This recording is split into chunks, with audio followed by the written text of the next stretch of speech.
Hello everyone. Welcome back to another edition of Total Nerd Talk ThrowBack Thursdays.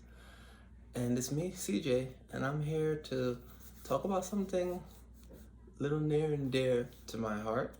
And as promised, we're going to be tying it back in to literature and books. But this week, we're talking about Ready Player 2. Yes, I said it, 2. The sequel novel by Ernest Cline that is coming out very shortly, in under a month, November 24th. I've already pre-ordered mine. I highly recommend that you do as well. And the throwback portion of that is, I think we all know the phrase Ready Player, and those nerd dork aficionados of us. Ready Player One, remember that novel turned movie? Awesome. Very good movie, even better book. I highly recommend you read it if you have not yet. So, little background. Ernest Cline released this bad boy in 2011. I'll admit, I did not read it until, it was the very beginning of 2018 that I was able to read this. I might have started the end of 2017. Heck, actually let me borrow his copy. I know a couple of the podcast bros were reading his copy because we knew the movie coming out in March 2018 was going to be a big focal point for one of our podcast episodes.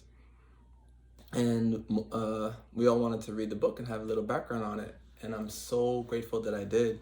This copy here is Maki's copy because after I spread the hype to her, she went and bought one immediately. And so incredible. The imagination of Ernest Cline to tie in so many things, whether it be not just from TV shows and video games and movies of pop culture references, but to music as well. He tied all of that in seamlessly to this book. Beautiful. And I will not spoil anything just in case you haven't yet to read and or watch this, but it's just the creator of this virtual online gaming world where you kind of log in and you have your avatars and your personas. The owner, one of the creators, he passes away, which sparks this huge contest to find these Easter eggs hidden to see who will become his heir, who will be able to take over the Oasis. And there's obviously selfish desires, villains, your run-of-the-mill teams trying to just do this their way, and then you have your solo players. And for years, no one could find the first key, and then one day, boom, Parsival does, and it explodes the contest, the race, and all of the contents of the adventure in this book.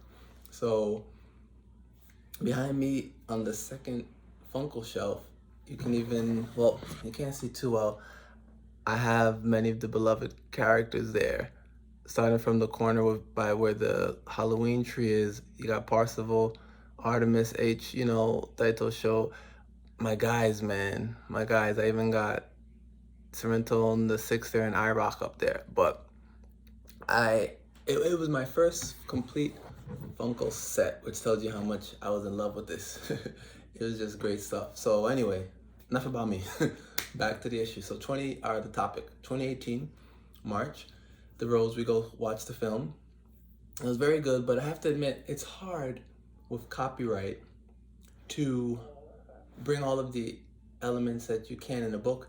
And it's very hard to beat your own imagination, which is why I try to give movies a little slack. It's a very hard task to do. But Spielberg, producing this, did as good as he could. Well, debatable, but he did really well. And you got to try and bring it to the modern crowd. Like, what's hip for, it was almost a decade later. I'm talking 2011 to 2018, right? Novel to film. A lot of the references don't mean the same to the youth at that time as they may have to those of us, who read this book and felt from our youth, a lot of things were instilled in this. So things from before my own youth I even saw in here. Things I heard from older cousins, brothers, siblings. I mean, personally, I loved how little small things like teleportation devices, he was able to reference the TARDIS in the book. Many references to Star Wars, you know, and a lot of the trials for keys and gates, major films that we know of. In the movie, they couldn't do all of that. I'm sure timing, budget, but for sure copyright issues. Key things you would have loved to see, you know, they can't. They can't grab from everybody and put it in a film. It's not the way life works. And that was unfortunate because I'm sure many of us diehard fans would have loved to see that in the film. Nonetheless, doesn't take away from the greatness of what is Ready Player One, which is why I'm so excited about Ready Player Two, which seems that the events take off right after the end of Ready Player One. And at this point, I'll say spoilers. If you haven't watched or read Ready Player One or even wikied it, or if you want to, pause now, wiki it, come back. But moving on, Ready Player Two coming out next month. The events take place right after Ready Player One, when Parzival and the crew, they complete and finish the contest. Within Hollydale's vault, they find something that potentially can change technology, the future, the world, and of course the Oasis. And with that, again, there are dangers, people who would want to use that for selfish means, and it just sparks a whole new adventure and search, and with potentially even more dire or serious consequences, and an unknown, unexpected, but very powerful foe. And I am really looking forward to reading this. And I think it goes without saying that's definitely gonna get a movie adaptation. I mean, Ready Player One was huge. Who wouldn't want to see a Ready Player Two film? But especially now, I'm just looking forward to getting lost in another good book.